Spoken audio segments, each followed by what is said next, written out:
ইদানিং আমরা দেখেছি বাংলাদেশে নারী এবং মহিলা বিষয়ক একজন সরকারের উপদেষ্টা নিয়োজিত হয়েছে।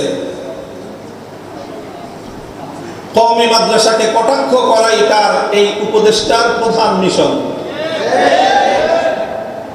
আমরা সহ্য করে নিচ্ছি, কারণ ওভারঅল সামগ্রিকভাবে এই অন্তর্বর্তীকালীন সরকারকে আমরা সহযোগিতা করে যেতে চাই।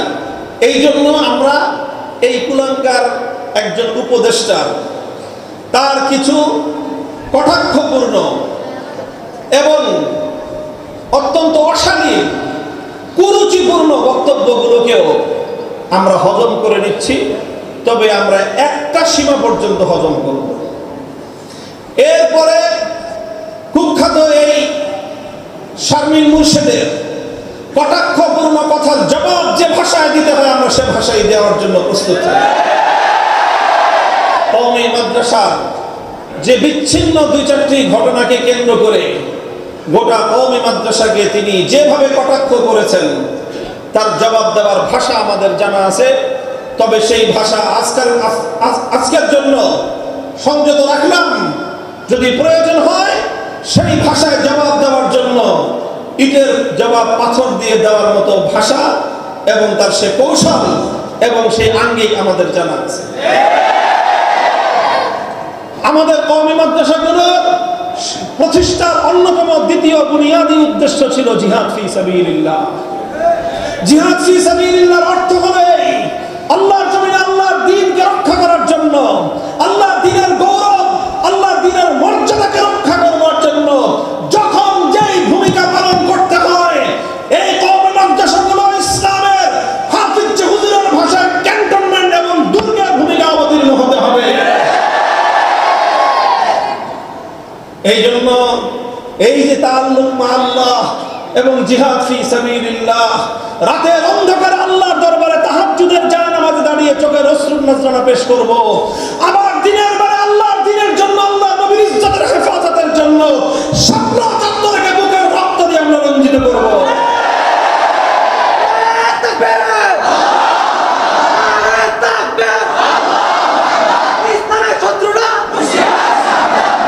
ওগো আল্লাহ, 14 বছর পর্যন্ত আমি আমার সকল পরিশ্রম দিয়ে রাতের ঘুমকে হারাম করে, দিনের আলো এবং রাতের অন্ধকারকে একাকার করে, মাথার ঘাম পায়ে ফেলে পরিশ্রম এবং অক্লান্ত মেহনতের মধ্য দিয়ে আমি যে ছোট্ট একটি দল তৈরি করেছি তোমার দ্বীনকে সারা দুনিয়া ব্যাপী বিস্তৃত করার জন্য, সারা দুনিয়াতে তোমার দ্বীনকে বিজয়ী করবার জন্য, আজ সেই ক্ষুদ্র ছোট্ট দলটিকে আমি বদরের রণাঙ্গনে তোমার দ্বীনের হেফাজতের জন্য তোমার সামনে আমি উপস্থাপন করে দিয়েছি।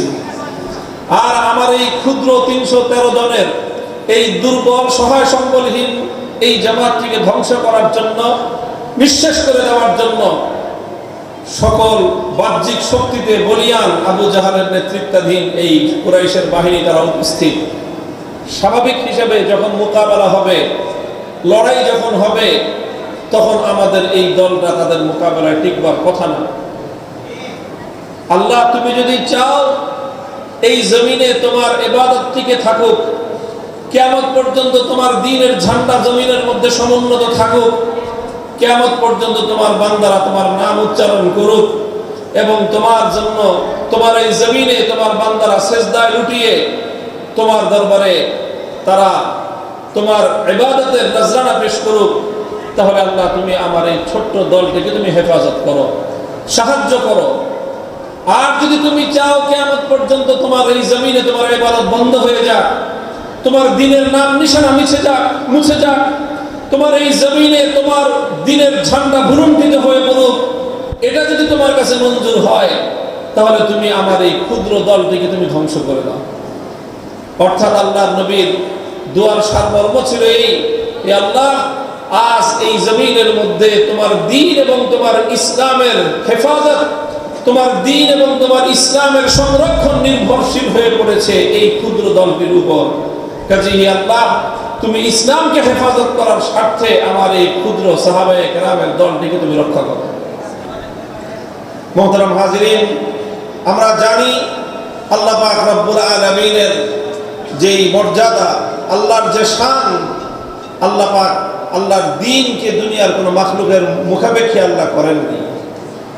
এটা অসংখ্য জায়গায় কোরআন এবং হাদিসের পাতায় পাতায় লেখা আছে যে আল্লাহর দ্বীন দুনিয়ার কোনো মানুষের উপর নির্ভরশীল নয়, আল্লাহর দ্বীন দুনিয়ার কোনো সম্প্রদায়ের উপর নির্ভরশীল নয়, আল্লাহর দ্বীন দুনিয়ার কোনো জামাতের উপর নির্ভরশীল নয়। তবে বাহ্যিকভাবে বদরের রণাঙ্গনের যে চিত্র ছিল সেই অনুযায়ী আল্লাহর পয়গম্বর বলেছিলেন, হে আল্লাহ, দুনিয়ার বাহ্যিক হিসেবে আজকের এই পৃথিবীতে তোমার সর্বশ্রেষ্ঠ ধর্ম ইসলামের মর্যাদা এবং তার গৌরব এই ছোট্ট 313 জন সাহাবায়ে কেরামের জামাতের উপরে নির্ভর এবং তাদের দিকে তাকিয়ে আছে। আজ আল্লাহ রাসূল সাল্লাল্লাহু আলাইহি ওয়াসাল্লামের সেই কথার সূত্র ধরে অনুসরণে অনেকটা পরিস্থিতি এমনই দাঁড়িয়েছে যে আল্লাহর এই জমিনে আল্লাহর দ্বীন এবং ইসলামের গৌরব এবং ইসলামের সর্ববুলন্দি এবং ইসলামের মর্যাদা, আত্মমর্যাদা, এটা ওলামায়ে দেওবন্দের অবদান এবং ওলামায়ে কেরামের অবস্থানের উপরেই অনেকটা নির্ভরশীল হয়ে পড়েছে। এবং তাদের মাধ্যমে আল্লাহ তার দ্বীনের যে খেদমত নিচ্ছেন সারা দুনিয়া ব্যাপী, এই খেদমতের মাত্রা এবং তার পরিধি আল্লাহ পাক আরো বিস্তৃত করে দিন। এবং আমরা অত্যন্ত আস্থার সঙ্গে কথা বলতে পারি, আর ওলামায়ে দেওবন্দের হাত ধরে এই বিশ্বব্যাপী মুসলিম নেতৃত্বের যে অভূতপূর্ব ঘটনা সংঘটিত হয়েছে, সারা দুনিয়া ব্যাপী বিগত 100 বছর ইসলামী উম্মাহ যে নেতৃত্ব শূন্যতায় ভুগছিল, সারা দুনিয়াতে এই প্রায় 100 কোটি, 150 কোটি, 200 কোটি ধারাবাহিকভাবে সংখ্যা বৃদ্ধি পাওয়া সারা দুনিয়া ব্যাপী তাদেরকে ঐক্যবদ্ধ নেতৃত্ব দেওয়ার মতো একক কোন ইসলামী নেতৃত্ব এই জমিনের মধ্যে 100 বছর ধরে মুসলমানদের ছিল না। মুসলমান 100 বছর তাদের 1400 বছর ইতিহাসের সবচেয়ে কঠিন সময়, সবচেয়ে ভয়াবহ সময় অতিক্রম করে এসেছে। আল্লাহর মেহেরবানি 2021 সালে ওলামায়ে দেওবন্দের এক জামাতের আত্মত্যাগ, কুরবানি, তাদের শাহাদাতের নজরানার পর 100 বছরের মধ্যে সর্বপ্রথম মুসলমানদের জন্য আল্লাহ পাক নেতৃত্ব দান করেছেন। আগামী দিনে সারা দুনিয়াব্যাপী কুফরের সঙ্গে প্রতিটি রণাঙ্গনে মুসলমানরা মুক্তি দিয়ে লড়াই করবে ইনশাআল্লাহ। আলহামদুলিল্লাহ, আল্লাহ পাক রব্বুল আলামিন এভাবেই ইসলামকে যুগে যুগে ওলামায়ে উম্মতের মাধ্যমে আল্লাহর পয়গম্বরের অনুসারী সত্যিকার দ্বীনের ঝান্ডাবাহী ওয়ারাসাতুল আম্বিয়াদের মাধ্যমে আল্লাহ পাক রব্বুল আলামিন এই জমিনে তার দ্বীনের ঝান্ডা যেভাবে সমুন্নত করেছেন, আলহামদুলিল্লাহ, আজ সেই মিনারাতুল বাইজা, সেই শুভ্র সাদা মিনার দিমাশকের, যে মিনারে আসমান থেকে ঈসা আলাইহিস সালামের অবতরণ হবে, যে মিনারের নিচে হযরত মাহদী আলাইহিস সালাম ঈসা আলাইহিস সালামের জন্য অপেক্ষমান থাকবে, এবং সেই মিনার থেকে অবতরণ করে সারা দুনিয়াব্যাপী দ্বীনে মুহাম্মাদের ঝান্ডা নিয়ে ঈসা আলাইহিস সালাম এবং মাহদী আলাইহিস সালামের যৌথ নেতৃত্বে সারা দুনিয়ার কুফরি শক্তির বিরুদ্ধে মিল্লাতে ওয়াহিদা ইসলামের ঝান্ডাবাহী মুসলমানদের যে লড়াই হবে, আজ সেই মিনারাতুল বাইজা তাওহীদপন্থী হক্কানি উম্মতের কাছে আজ সংরক্ষিত আছে। আলহামদুলিল্লাহ, আল্লাহ পাক রব্বুল আলামিন মুসলমানদেরকে এক এবং নেক করে দিন। হযরত হাফিজ হুজুর রহমাতুল্লাহি আলাইহি আমাদের এই জমিনের এক সোনালী সন্তান, তিনি এই কথা বলতেন, তিনি একটা কথা বলতেন হাফিজ হুজুর রহমাতুল্লাহি আলাইহি। আমরা জানি হাফিজ হুজুর রহমাতুল্লাহি আলাইহির জীবনের প্রধানতম মিশন ছিল, অন্যতম তার লক্ষ্য ছিল জীবনের বাংলাদেশের প্রতিটি গ্রামে গ্রামে একটি করে হলেও অন্তত কোরআনের বক্তব্য কায়েম করা। আর তিনি বলতেন, এই যে কোরআনী বক্তব্যগুলো, এগুলোকে দেখতে ভাঙ্গা করার মতো দেখা যেতে পারে, এগুলোর অবকাঠামো খুব দুর্বল হতে পারে, এর মাটিতে, ফ্লোরে, মেঝেতে কোনো পাকা টাইলস অথবা পাকা কোনো মেঝে থাকতে না পারে, মাটির মেঝের উপর সালার চটে বিছানো এই মক্তবের শিক্ষকরা আমাদের সন্তানদেরকে আল্লাহর কোরআনের যে বিশুদ্ধ শিক্ষা দান করেন, এটা হতে পারে দুর্বল সামান্য একটা টিনের ঘর, ছনের ছাপড়া ঘর, কিন্তু হযরত হাফিজ জি হুজুর বলতেন এই নুরানি মক্তব এবং কওমি মাদ্রাসাগুলো আল্লাহর এই জমিনে আল্লাহর দ্বীনকে হেফাজত করবার ক্যান্টনমেন্ট এবং দুর্গ। আমি আমার উলামায়ে কেরামকে বলবো, বিশেষ করে আমি আমার ছাত্র ভাইদেরকে লক্ষ্য করে, কওমি মাদ্রাসার সন্তানদেরকে, আমি আমার ভাইদেরকে, আমাদের অতীত প্রজন্মের, আমাদের পূর্বসূরি, আমাদের আকাবের এবং আমাদের মুরব্বীদের যে আমানত আমরা বক্ষে ধারণ করে আছি, আমরা আমাদের পরবর্তী প্রজন্মের কাছে সেই আমানত পৌঁছে দিচ্ছি। মনে রাখতে হবে, আলহামদুলিল্লাহ এই কওমি মাদ্রাসায় আমরা যারা এসেছি, এখানে এই মাদ্রাসা শিক্ষায় শিক্ষিত হওয়ার পিছনে আমাদের একটাই লক্ষ্য, আমরা দুনিয়ার ভোগ বিলাসিতাকে, দুনিয়ার চাওয়া পাওয়াকে আমরা ত্যাগ করেই কওমি মাদ্রাসায় আমরা অন্তর্ভুক্ত হই। আমরা যখন কওমি মাদ্রাসায় অন্তর্ভুক্ত হই, তখন আমরা নিজেরা স্বেচ্ছায় সিদ্ধান্ত গ্রহণ করি যে আমার এই জীবন এবং আমার এই যৌবন এবং আমার যে ভবিষ্যৎ, সেটা আমার দুনিয়া উপার্জনের জন্য নয়, দুনিয়ার ভোগ বিলাসিতার জন্য নয়, দুনিয়ার পদ পদবীর জন্য নয়, দুনিয়ার চাকরি বাকরি আর অর্থ উপার্জনের জন্য নয়, আমার জীবন উৎসর্গিত হবে আল্লাহর জন্য এবং আল্লাহর দ্বীনের জন্য। এই শপথের নামই হলো কওমি মাদ্রাসা। ইন্না সালাতি ওয়া নুসুকি ওয়া মাহইয়ায়া ওয়া মামাতি লিল্লাহি রাব্বিল আলামিন। এই জন্য প্রসঙ্গে এই কথাটাও বলতে হয় যে এই যে কওমি মাদ্রাসার সরকারি স্বীকৃতি আছে, এটা আমরাই দীর্ঘদিন দাবির মাধ্যমে, দীর্ঘ সংগ্রামের মধ্য দিয়ে কওমি মাদ্রাসা শিক্ষার যে সনদ, সেই সনদের রাষ্ট্রীয় স্বীকৃতি আমরা আদায় করেছি। এটা এই রাষ্ট্রীয় স্বীকৃতি আদায়ের আন্দোলনে, এই সংগ্রামে আলহামদুলিল্লাহ ব্যক্তিগতভাবে আমি এবং আমার বাবা শাইখুল হাদিস আল্লামা আজিজুল হক এবং আমাদের গোটা পরিবার, বর্তমান বেফাকুল মাদারিসের মহাসচিব আমার অগ্রজ আল্লামা মাহফুজুল হক সাহেব, এবং আমরা সবাই মিলে এই ভূমিকা রেখেছি, আমাদের সাধ্যের আলোকে রাষ্ট্রীয় স্বীকৃতি আদায় করেছি। কিন্তু মনে রাখতে হবে, এই রাষ্ট্রীয় স্বীকৃতি আমরা আদায় করেছি রাষ্ট্রীয় সুযোগ সুবিধা ভোগ করার জন্য। তো বলবেন কেন আদায় করছেন? আজকে অনেকেই এটা নিয়ে খুব বিচলিত, প্রশ্নবাণে জর্জরিত করে যে এখন আমাদের অনুকূল সরকার আসছে, এখনো কেন রাষ্ট্রীয় স্বীকৃতি বাস্তবায়িত হচ্ছে না? আমাদেরকে খুব ভালো করে পরিষ্কারভাবে আমাদের জানতে হবে এই বিষয়টা, যে আমাদের এই স্বীকৃতি আদায়, এটা আমাদের সুযোগ সুবিধার দুয়ার উন্মোচন করার জন্য নয়, বরং আমাদের এই স্বীকৃতি আদায় একটাই উদ্দেশ্যে, সেটা হলো এই রাষ্ট্রে আমরা যেন আরো বিস্তৃত, আরো শক্তিমান ভাবে আল্লাহর দ্বীনের খেদমত করতে পারি। এই জন্য ব্যক্তিগতভাবে আমরা লাভবান হওয়ার জন্য না। আমাদের কওমি মাদ্রাসার শিক্ষার্থীরা তারা আর্থিকভাবে অথবা তারা পার্থিবভাবে আরো বেশি এখান থেকে সুযোগ সুবিধা পাবে, এটা আমাদের মুখ্য কোনো উদ্দেশ্য নয়। আমাদের মুখ্য উদ্দেশ্য হলো আমরা কওমি মাদ্রাসায় চেষ্টা করি আমাদের সন্তানদেরকে একটা নির্ভুল এবং ইসলামের প্রকৃত চেতনার শিক্ষা দিতে। সেই শিক্ষার আলোটা যেন বাংলাদেশের সর্বত্র ছড়িয়ে পড়ে, সেই বিস্তৃত পরিসরে দ্বীনের সঠিক শিক্ষার আলো প্রজ্বলিত করবার সুমহান মিশন নিয়ে কওমি মাদ্রাসা তার যাত্রা অব্যাহত রেখেছে।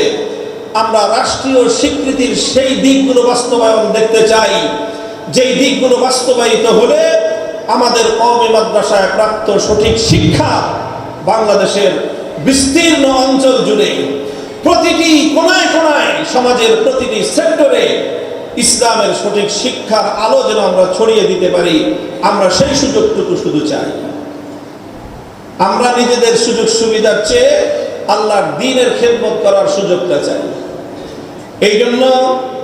এই জন্য পরিষ্কার করে বলতেছি, ইদানিং আমরা দেখেছি বাংলাদেশে নারী এবং মহিলা বিষয়ক একজন সরকারের উপদেষ্টা নিয়োজিত হয়েছে। কওমি মাদ্রাসাকে কটাক্ষ করাই তার এই উপদেষ্টার প্রধান মিশন। আমরা সহ্য করে নিচ্ছি, কারণ ওভারঅল সামগ্রিকভাবে এই অন্তর্বর্তীকালীন সরকারকে আমরা সহযোগিতা করে যেতে চাই। এই জন্য আমরা এই কুলাঙ্গার একজন উপদেষ্টা তার কিছু কটাক্ষপূর্ণ এবং অত্যন্ত অশালীন কুরুচিপূর্ণ বক্তব্যগুলোকেও আমরা হজম করে নিচ্ছি, তবে আমরা একটা সীমা পর্যন্ত হজম করব।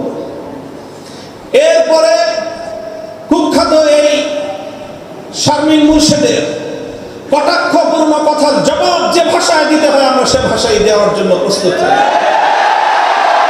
কওমি মাদ্রাসার যে বিচ্ছিন্ন দুই চারটি ঘটনাকে কেন্দ্র করে গোটা কওমি মাদ্রাসাকে তিনি যেভাবে কটাক্ষ করেছেন তার জবাব দেওয়ার ভাষা আমাদের জানা আছে, তবে সেই ভাষা আজকের জন্য সংযত রাখলাম।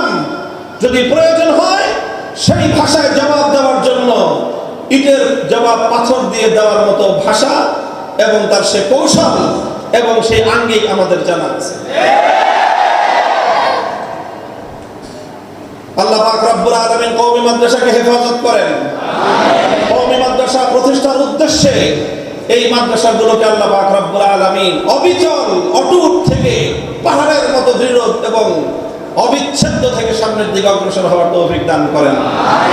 সুস্পষ্ট ভাষায় আমরা বলতে চাই, আমি আবারও কওমি মাদ্রাসার রাষ্ট্রীয় সনদের যে সেই স্বীকৃতির কিছু কিছু ক্ষেত্রে বাস্তবায়নের জন্য ইতিমধ্যে আমাদের মুরব্বীদের পক্ষ থেকে আল হায়াতুল আউলিয়া এবং বেফাকুল মাদারিসের পক্ষ থেকে রাষ্ট্র সরকার এবং দেশের সুশীল সমাজের কাছে আমাদের চাওয়াগুলো সুস্পষ্ট ভাষায় তুলে ধরা হয়েছে।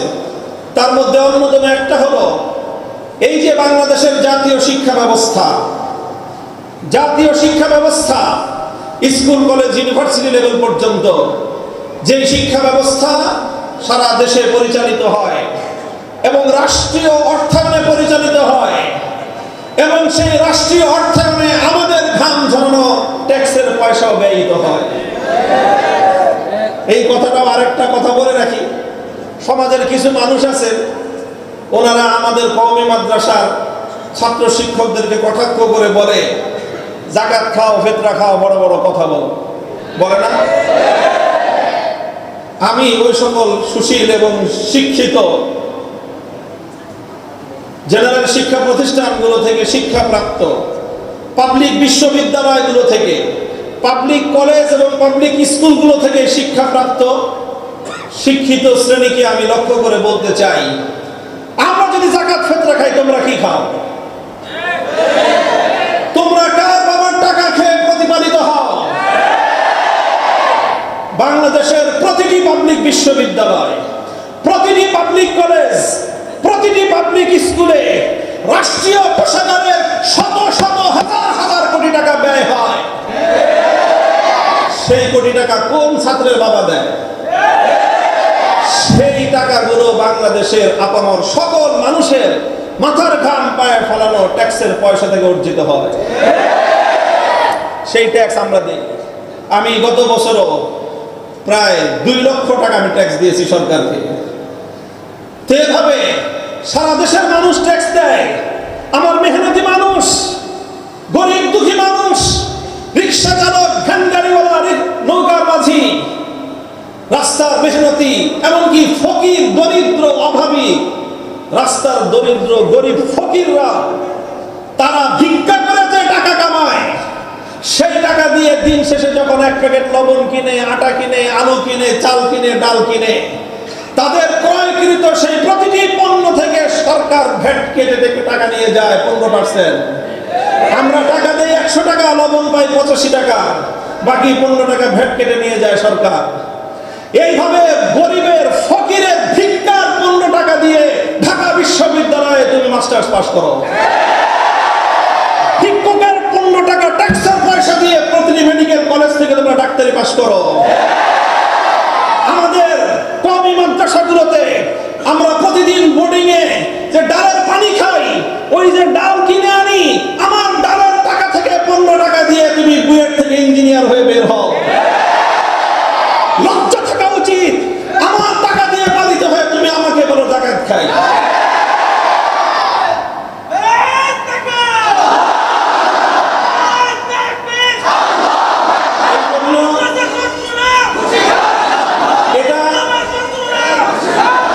হীনমন্যতার জায়গাটা পরিষ্কার থাকা চাই, বিষয়টা পরিষ্কার থাকা চাই, স্পষ্ট থাকা চাই। যাকাত ওয়া ফি আমওয়ালিহিম হাক্কুল লিস-সাইলি ওয়াল মারহুম ওয়াল মাহরুম ওয়া ফি আমওয়ালিহিম হাক্কুল লিস-সাইলি ওয়াল মাহরুম। যাকাত এটা আল্লাহর পক্ষ থেকে নির্ধারিত ধনীর সম্পদে গরিবের অধিকার, হিস্সা। এটা কোনো দয়া নয়, এটা কোনো দাক্ষিণ্য নয়, বরং এটা ধনীর গরিব সম্পদে গরিবের শতকরা 2.5 টাকা। এটা আল্লাহর পক্ষ থেকে নির্ধারিত হক। সেই হকটা আল্লাহর পক্ষ থেকে আল্লাহর বান্দারা উত্তোলন করে এবং সেটা আল্লাহর এক শ্রেণীর দরিদ্র বান্দাদের পিছনে ব্যয়িত হয়। এবং সেখানে বাংলাদেশে প্রায় 50 লক্ষ ছাত্র ছাত্রীদেরকে কওমি মাদ্রাসাগুলো শুধুমাত্র তাদের বাসস্থান নয়, সব কিছু, এভরিথিং, তাদের শিক্ষা, শিক্ষা উপকরণ, বাসস্থান, চিকিৎসা, এমনকি অনেক মাদ্রাসায় কাপড় চোপড় পর্যন্ত 3 বেলা খাবার সহ তাদের 24 ঘন্টার আবাস ব্যবস্থা সহ সমস্ত আয়োজন করছে। 50 লক্ষ দরিদ্র ছাত্রদের দায়িত্ব কওমি মাদ্রাসা গ্রহণ করেছে। এর জন্য সরকারের ফান্ড থেকে 1 টাকা কোনোদিন আমরা দাবি করি না, বরং আমরা পরিষ্কার বলেছি সরকারকে, শুধুমাত্র আমার সনদের রাষ্ট্রীয়, এই কথা বলে না, সময় কম, আমার রাষ্ট্রীয়ভাবে এই রাষ্ট্রের কৃতি সন্তানদের উপযুক্ত শিক্ষার স্বীকৃতি যদি তোমরা দান করো, তোমাদের কাছ থেকে আমরা কোনো এমপিও চাই না, সরকারি বরাদ্দ চাই না, বরং আমাদের বরাদ্দ নিয়ে ঢাকা বিশ্ববিদ্যালয়ের ছেলেরা পড়াশোনা করুক। আমাদের পকেটের পয়সা দিয়ে রাজশাহী, খুলনা, চিটাগাং ইউনিভার্সিটি, মেডিকেল কলেজের শিক্ষার্থীরা পড়াশোনা করুক। আমরা দেই, ওরা খাক আমাদেরটা। এতে লজ্জার তো কিছু নাই, এতে ঢাকা বিশ্ববিদ্যালয়ের একজন ছাত্রের লজ্জার কিছু নাই, এতে একটা মেডিকেল স্টুডেন্টের লজ্জার কিছু নাই, কারণ সে জাতির সন্তান, এ জাতির অর্থ দিয়ে সে প্রতিপালিত হবে এবং সে বড় হয়ে জাতির কল্যাণে ভূমিকা পালন করবে। এতে একটা মেডিকেল স্টুডেন্টের কোনো লজ্জার কিছু নাই। একটা মেডিকেল স্টুডেন্ট ডাক্তার হতে রাষ্ট্রের কত টাকা ব্যয় হয় আপনাদের ধারণা আছে? 5 বছর শুধু এমবিবিএস পাস করার জন্য একটা মেডিকেল স্টুডেন্টের পিছনে রাষ্ট্রের খরচ হয় কম করে হলেও 50 লক্ষ টাকা। কয়জন? একজন ডাক্তারের পিছনে। এবার হিসাব করে দেখেন যে বাংলাদেশে কতগুলো রাষ্ট্রীয় সরকারি মেডিকেল কলেজ আছে, আর এই মেডিকেল কলেজগুলোতে কতজন শিক্ষার্থী আছে। প্রতিটা শিক্ষার্থীর পিছনে 50 লক্ষ টাকার রাষ্ট্রের ব্যয় হয়। ডক্টর ইউনূস ব্যক্তিগত ফান্ড থেকে দেন, না শেখ হাসিনা তার বাবার তালুক বিক্রি করে দিত, না বেগম জিয়া ওই ওনার মৃত মরহুম স্বামীর পকেটের পয়সা থেকে দেন? কেউ না। এটা রাষ্ট্রের জনগণের কষ্টার্জিত ঘাম ঝরানো ঘাম ঝরানো ট্যাক্সের পয়সা। তো তুমি আমার ট্যাক্সের পয়সা দিয়ে পালিত হও, আমি তো কোনোদিন তোমারে বললাম না যে আমার ট্যাক্সের পয়সা খাইস। আর তোমরা যারা কোনোদিন যাকাত দাও না, এই যে শারমিন মুর্শেদ, তোমার কাছে তোমার বিগত 60 বছরে কোন কওমি মাদ্রাসায় ডোনেশন দেওয়ার তোমার কাছে কোন রসিদ আছে কিনা আনো, প্রমাণ করো দেখি। কওমি মাদ্রাসার বিরুদ্ধে কথা বলো, জবাব আদায় করে ছাড়বো আমরা ইনশাআল্লাহ। এই আমার কওমের সন্তানেরা, হীনমন্যতার কোনো প্রয়োজন নাই, হীনমন্যতার কোনো সুযোগ নাই। এখানে গিভ এন্ড টেক হচ্ছে। আমরা তোমাদেরকে লক্ষ লক্ষ কোটি কোটি টাকা ট্যাক্স প্রদান করছি, সেই ট্যাক্সের টাকা দিয়ে তোমরা পাবলিক বিশ্ববিদ্যালয়গুলো চালাচ্ছ। আর আল্লাহর পক্ষ থেকে নির্ধারিত মুসলমান ধর্মপ্রাণ মুসলমানদের আল্লাহর পক্ষ থেকে নির্ধারিত গরিবের অংশটা কওমি মাদ্রাসাগুলো উত্তোলন করে সেই অর্থ দিয়ে বাংলাদেশের নিপীড়িত গরিব দারিদ্র সীমার নিচে বসবাসকারী বাংলাদেশের সবচেয়ে দরিদ্র জনগোষ্ঠীর অভিভাবকত্বের দায়িত্ব গ্রহণ করা শিক্ষাঙ্গনের নাম কওমি মাদ্রাসা। প্রতি বছর ঘটা করে গোটা রাষ্ট্রযন্ত্রের দায়িত্ব ছিল কওমি হুজুরদেরকে কৃতজ্ঞতা জানানো, যে হুজুর আমরা আপনাদেরকে কৃতজ্ঞতা জানাই, আমরা এত কোটি কোটি টাকা খরচ করে প্রতিটি বিশ্ববিদ্যালয় আমরা পরিচালনা করি, অথচ প্রত্যেকটা বিশ্ববিদ্যালয়ের শিক্ষার্থীরা এমন কোন শিক্ষাবর্ষ খুব কমই যায় যেই শিক্ষাবর্ষে এই সকল শিক্ষার্থীদের দ্বারা তাদের শিক্ষকরা লাঞ্ছিত অবাঞ্ছিত ঘোষণা না হয়। আলহামদুলিল্লাহ আমাদের কওমি মাদ্রাসায় এমন ঘটনা বিরল। আমাদের কওমি মাদ্রাসাগুলো আলহামদুলিল্লাহ, আমি বলবো না দোষ ত্রুটি, আমি বলবো না কোনো দোষ নাই, তবে আমি এক কথা দায়িত্বহীন ভাবে দাবি করতে পারি, এই ঘুণে ধরা পচা এই সমাজের মধ্যে, বর্তমান এই অসভ্য সমাজে সভ্যতার সর্বশেষ আলোটুকু নিবেদিত করে চলছে এখনো কওমি মাদ্রাসায়। কওমি মাদ্রাসায় 12 বছর 15 বছর শিক্ষা শেষে বাংলাদেশের জাতীয় আঞ্চলিক শিক্ষা প্রতিষ্ঠানগুলোতেও সর্বোচ্চ শ্রেণী পর্যন্ত ঘুরে আসার সুযোগ আমার হয়েছে। এই সব দেখে কম্পেয়ারলি আমি বলতে চাই, কম্পারেটিভলি আমি বলতে চাই, দেশ এবং জাতির জন্য নিঃস্বার্থভাবে সবচেয়ে বেশি সার্ভিস দিয়ে যাচ্ছে কওমি মাদ্রাসা। এবং আমাদেরকে তোমরা যত যাই বলো, আমরা দেশের জন্য, জাতির জন্য, ইসলামের জন্য যা করতে হয় আমরা আমাদের বিবেক এবং বিবেচনায় আমরা বিবেক এবং বিবেচনার বিচারে দেশের জন্য, মিল্লাতের জন্য, জাতির জন্য যেটাকে আমরা কল্যাণকর মনে করবো, আমরা সেই ভূমিকা পালন করেই যাব ইনশাআল্লাহ। আল্লাহর সাহায্য ইনশাআল্লাহ আমাদের সাথে আছে। কওমি মাদ্রাসার শিক্ষার্থীদেরকে বলবো, আমাদের যে মাদার প্রতিষ্ঠান মাদারে এলমি দারুল উলুম দেওবন্দ যখন 1857 সালে প্রতিষ্ঠিত হয়, 1867 সালে দারুল উলুম দেওবন্দ প্রতিষ্ঠিত হয়, 1866 সালে দারুল উলুম দেওবন্দ প্রতিষ্ঠিত হওয়ার সময়ে পূর্বপুরুষগণ তারা দারুল উলুম দেওবন্দ প্রতিষ্ঠা একটা মৌলিক লক্ষ্য এবং উদ্দেশ্য নির্ধারণ করেছিলেন যে দেওবন্দ মাদ্রাসা কেমন সন্তান জন্ম দিবে, দেওবন্দ মাদ্রাসা কেমন ছাত্র গড়বে। শত বছর পরেও আজও পর্যন্ত আমরা মনে করি কওমি মাদ্রাসার প্রতিটি ছাত্র শিক্ষকের সামনে সেই 150 বছর আগে 1866 সালে দারুল উলুম দেওবন্দ প্রতিষ্ঠাকালীন সময়ে নির্ধারিত লক্ষ্য এবং উদ্দেশ্য দিবালোকের ন্যায় পরিষ্কার থাকা উচিত। তারা বলেছেন প্রধান লক্ষ্য হলো অন্যতম প্রধান লক্ষ্য কি?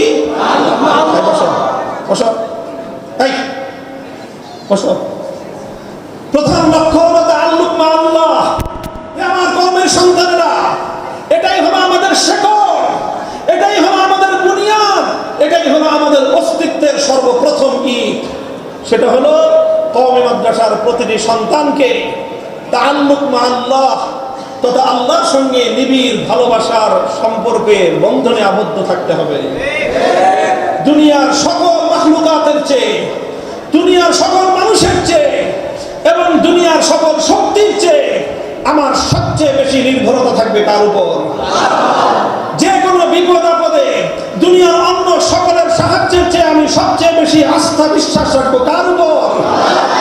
আমার যে কোনো দুর্যোগ দুর্বিপাকে আমি অন্য কোনো মানুষের কাছে সাহায্যের হাত প্রসারিত করবার আগে আমি সাহায্যের হাত তুলে ধরবো কার কাছে? তাআল্লুক মা আল্লাহ, আল্লাহর সঙ্গে গভীর সম্পর্ক করতে হবে। এই জন্য কওমি মাদ্রাসাগুলোতে এই তাআল্লুক মা আল্লাহ গড়বার আমাদের আকাবিরদের যুগ থেকে, আমাদের পূর্বসূরীদের যুগ থেকে যেই ধারাবাহিকতা রয়েছে, দারুল উলুম দেওবন্দের একটা অন্যতম শিক্ষা হলো প্রতিটি কওমি মাদ্রাসায় শিক্ষক, ছাত্র শিক্ষকগণ আত্মশুদ্ধির মাধ্যমে আল্লাহর সঙ্গে তাআল্লুক করবার জন্য, আল্লাহর সঙ্গে নিবিড় আত্মার সম্পর্ক এবং বন্ধন তৈরি করবার জন্য তারা ইসলাহে নফসের উপর মেহনত করবে, আত্মশুদ্ধির উপর মেহনত করবে, রুহানিয়তের শক্তি অর্জন করবার চেষ্টা করবে। এবং এই জন্য এই যে আমাদের তরিকতের লাইনের যে মেহনত, আজ কওমি মাদ্রাসাগুলোতে সেই মেহনতটা অনেক দুর্বল হয়ে পড়েছে। মনে রাখতে হবে এটাই হলো আমাদের অস্তিত্বের প্রথম বুনিয়াদ। এই জায়গাটায় যদি আমরা দুর্বল হয়ে যাই, কওমি মাদ্রাসার এই শিক্ষা ব্যবস্থা ব্যর্থতায় পর্যবেসিত হবে। তাআল্লুক মা আল্লাহ করতে হবে। আমাদের কওমি মাদ্রাসাগুলোর প্রতিষ্ঠার অন্যতম দ্বিতীয় বুনিয়াদী উদ্দেশ্য ছিল জিহাদ ফি সাবিলিল্লাহ। জিহাদ ফি সাবিলিল্লাহর অর্থ হলো এই, আল্লাহর জমিনে আল্লাহর দ্বীনকে রক্ষা করার জন্য, আল্লাহর দ্বীনের গৌরব, আল্লাহর দ্বীনের মর্যাদাকে রক্ষা করবার জন্য যখন যেই ভূমিকা পালন করতে হয়, এই কওমি মাদ্রাসাগুলো ইসলামের হাফিজ হুজুরের ভাষায় ক্যান্টনমেন্ট এবং দুর্গের ভূমিকা অবতীর্ণ হতে হবে। এই জন্য এই যে তাআল্লুক মা আল্লাহ এবং জিহাদ ফি সাবিলিল্লাহ, রাতের অন্ধকারে আল্লাহর দরবারে তাহাজ্জুদের জায়নামাজে দাঁড়িয়ে চোখের অশ্রুর নজরানা পেশ করব, আবার দিনের বেলা আল্লাহর দ্বীনের জন্য, আল্লাহ নবীর ইজ্জতের হেফাজতের জন্য স্বপ্ন চত্বরকে বুকের রক্ত দিয়ে আমরা রঞ্জিত করব।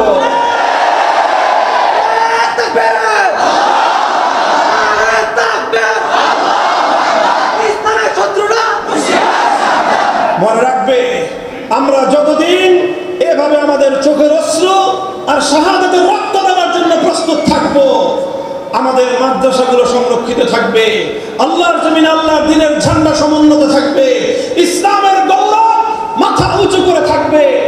আর এ কথা আমি দ্ব্যর্থহীন ভাবে বলতে চাই, বাংলাদেশে যতদিন ইসলাম থাকবে ততদিন বাংলাদেশের স্বাধীনতা থাকবে।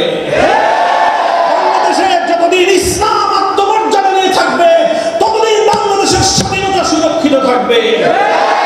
কারণ বাংলাদেশে ইসলাম এবং দেশের স্বাধীনতা এক সূত্রে গাঁথা। যদি ইসলাম দুর্বল হয় বাংলাদেশের স্বাধীনতা বিপন্ন হবে।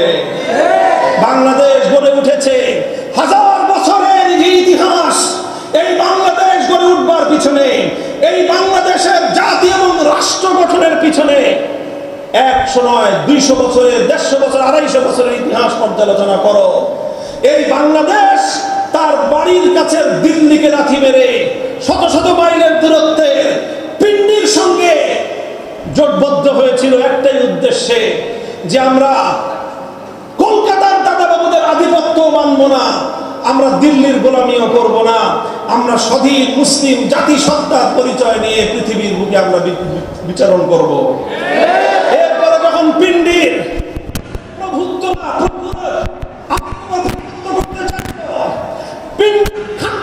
যখন আমাদের দারিদ্র্যের সুযোগ নিয়ে প্রভু সেজে বসতে চাইল, এদেশের সন্তানেরা বলল গোলামীর জিঞ্জির ছিন্ন করেছি, পিন্ডির দাসত্বের জিঞ্জিরে আবদ্ধ হওয়ার জন্য নয়।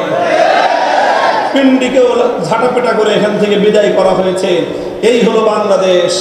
কাজেই বাংলাদেশ নতুন করে যেমনি ভাবে কোনোদিন পিন্ডির গোলামীর শিকলে আবদ্ধ হবে না, বাংলাদেশ দিল্লির আধিপত্য মেনে নেবে না।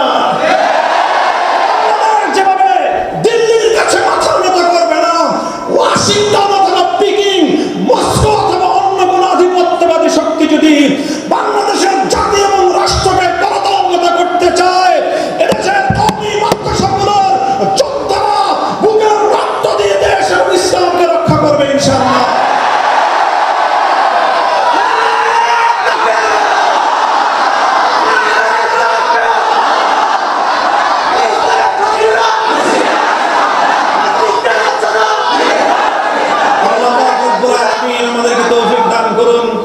আমি একটা বক্তব্যের বারবার বলতাম, সেই কথাটা বলেই আমি আমার আলোচনা শেষ করছি, যে আমাদের কওমি মাদ্রাসাগুলো যদি সঠিক তার ধারায় সংরক্ষিত হতে হয়, কেউ যদি সঠিক কওমি মাদ্রাসাকে চিনতে চায় তাহলে 2 বার কওমি মাদ্রাসা পরিদর্শন করবে। কয়বার? একবার হবে রাতের গভীরে, রাত 3টায় শেষ কওমি মাদ্রাসায় আসবে।